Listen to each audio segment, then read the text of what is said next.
Ano ang ibig sabihin ng mahalin ang iyong kapwa gaya ng pagmamahal ng Diyos sa atin? Halina't alamin natin. Minsay may nagtanong kay Jesus, "Sino ang aking kapwa?" Sinagot ito ni Jesus sa pamamagitan ng isang kwento.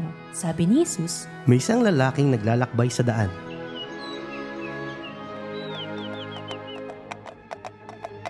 Nang biglang, siya'y sinalakay ng isang grupo ng masasamang tao. Siya'y binugbog, ninakawan ng pera at lahat ng kanyang ari-arian, at siya'y iniwang halos patay na sa tabi ng daan.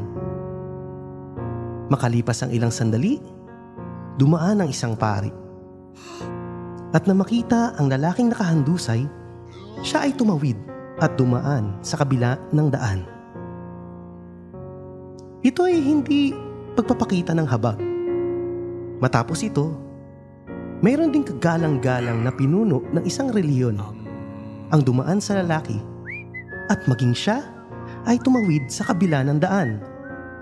Grabe, kaawa-awang lalaki. Gayunpaman, may isang Samaritano na nooy minamaliit ng mga lahi ng mga Hudyo ang nakakita sa lalaking ito. At alam mo ang kanyang ginawa? Ipinakita niya ang pag-ibig ng Diyos sa pamamagitan ng pagtulong sa kanya. Nilinisan at binindahan niya ang sugat ng lalaki. Sinakay sa kanyang asno at dinala sa bahay panuluyan na parang hotel. Inihabili niya sa katiwala ang pag-aalaga sa lalaki hanggang siya'y gumaling.